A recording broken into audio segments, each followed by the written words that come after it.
नमस्कार दोस्तों, आज मैं आपको टॉप 10 स्पीच के टिप्स बताता हूँ। अगर आपका बच्चा स्पीच में इनिशियल नहीं ले रहा है या नहीं बोल रहा है, तो आप ये टिप्स का इस्तेमाल कर सकते हो।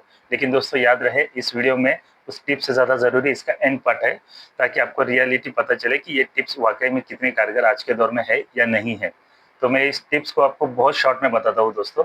पहला है सेल्फ टॉक, यानी कि आपको बच्चे से यानी कि आपके आसपास जो भी घट रहा है, आप उसके बारे में बच्चों को बताना होता है, जो आपको लगे कि ये इम्पोर्टेंट है। ये एक कमेंट्री की तरह होती है, इसको आप 24 घंटे नहीं करना, नहीं तो वही बच्चा वो हर बात के लिए रिस्पॉन्स नहीं देगा। सेकंड होता है पैरेलल टॉक, यानी कि बच्चा कुछ कर रहा है और पैरेलली आप कुछ उसे बता रहे हो, इसे पैरेलल टॉक कहते हैं। यानी कि बच्चा खाना खा रहा है तो अच्छा बेबी खाना खा रहा है, बेबी खाना खा रहा है। यानी बच्चा टॉय से खेल रहा है तो अच्छा बेबी टॉय से खेल रहा है, इसे एक पैरेलल टॉक कहते हैं। तीसरा है रिपीट टॉक, यानी कि आप बच्चे को जो भी कुछ बता रहे हो और आपको लगे कि इसमें से ये वर्ड इंपॉर्टेंट है, तो वो बच्चे के लिए पता होना ज़रूरी है, तो आप उसे रिपीट कर सकते हैं। तो वो शब्द आप 1-2 बार फिर से रिपीट कर सकते हैं, इसे रिपीट टॉक कहते हैं। चौथा है इंक्रीज अपॉर्चुनिटी, यानी कि बच्चा सामने से आपसे आके कुछ चीज़ों माँगे या फिर बोलने के लिए इनिशियल ले, इस तरह के कुछ हालात क्रिएट करना, उसे इंक्रीज अपॉर्चुनिटी कहते हैं। ये बहुत एक अच्छा ट्रिक्स है, बच्चे के स्पीच में कारगर साबित होता है। उसके बाद आता है सिंप्लीफाई, यानी कि बच्चे को आप जो भी बता रहे हो या कुछ चीज़ें समझा रहे हो, तो हो सके तो जितना हो सके सिंपल, लेकिन उसे ज़्यादा से ज़्यादा समझे, उसे सिंप्लीफाई कहते हैं।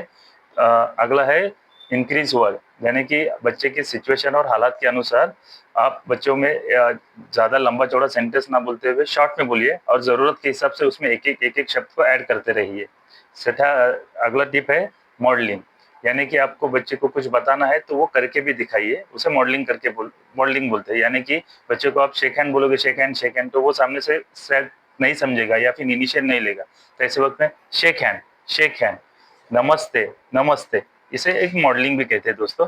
अगला है इमिटेशन, यानी इमिटेशन का मतलब होता है सिंपल सा कॉपी करके दिखाना। अलग है, ऑलमोस्ट हर मदर्स ये चीज़ें करती रहते हैं। अगर आप कोई बच्चे को पोएम बता रहे हो, तो उस पोएम को कॉपी करके ही दिखाइए, तो बच्चे को और ज़्यादा अच्छे से समझ में आता है और बच्चा शायद स्पीच के लिए ज़्यादा इनिशियल लेगा। उसके बाद है साइन लैंग्वेज। दोस्तों ये साइन लैंग्वेज, जब कोई बच्चा स्पीच नहीं दे रहा है या बोल नहीं रहा है, तो ऐसे वक़्त में साइन लैंग्वेज का इस्तेमाल कर सकते हैं, लेकिन इसे थोड़ा सोच समझ के इस्तेमाल कीजिए। अगर बच्चा इसके ऊपर बहुत ज़्यादा डिपेंड रहा, तो शायद स्पीच के लिए इनिशियल नहीं रहेगा। लास्ट टिप है बी फॉरगेटफुल, यानी कि आप बच्चे को कुछ बता रहे हो और आपको लगे कि ये इंपॉर्टेंट वर्ड है, तो वो भूलने की एक्टिंग कीजिएगा और कोशिश कीजिए कि बच्चा इनिशियल ले कि वो आपको शब्द बताने के लिए। ये दोस्तों मैंने अभी जो आपको स्पीच के टिप्स दिए हैं, अगर आप गूगल या एआई में डालोगे तो आपको इससे भी लंबी चौड़ी लिस्ट मिल जाएगी।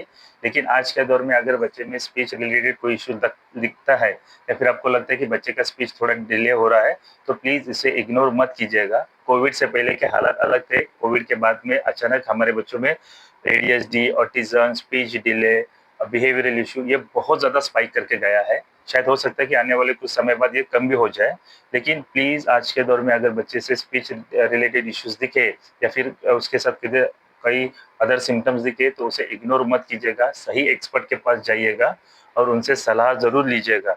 कई पेरेंट्स ऐसा होता है कि हाँ, नहीं-नहीं छोटा है, हो जाएगा और बाद में उन्हें बहुत बड़ी कीमत चुकानी पड़ती है। ऐसे हज़ारों लाखों पेरेंट्स हमारे देश में हैं, जिन्होंने अर्ली स्टेज पे बच्चे के हल्के-फुल्के सिम्पटम्स को भी बहुत इग्नोर किया था।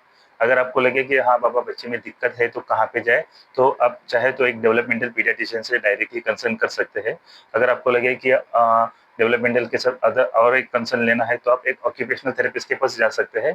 मैंने अपने पिछले वीडियो में बताया था कि एक सही ऑक्यूपेशनल थेरेपिस्ट, यानी कि एक qualified occupational therapist as a parents के तौर पे हम कैसे सिलेक्ट करें, आप उनका भी कंसर्न ले सकते हैं।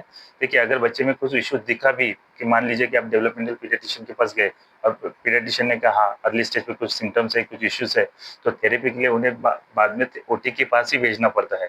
तो आप ये भी ध्यान में रखिए और प्लीज़ बच्चे की स्पीच को इग्नोर मत कीजिएगा, और खासकर उन लोगों की मत सुनिएगा कि वो बोलेंगे कि बच्चा छोटा है, बाद में आराम से स्पीच आ जाएगा, ये आ जाएगा, वो आ जाएगा, उसे इग्नोर मत कीजिएगा। सही एक्सपर्ट के पास ज़रूर जाइएगा। अगर इससे रिलेटेड कुछ भी आपके पास डाउट्स हो या फिर कुछ सवाल है, तो आप मुझे कमेंट कर सकते हैं, या फिर आपका इसके रिगार्डिंग कोई एक्सपीरियंस हो तो वो शेयर भी कर सकते हैं, और इस वीडियो को लाइक एंड शेयर कीजिएगा। Thank you.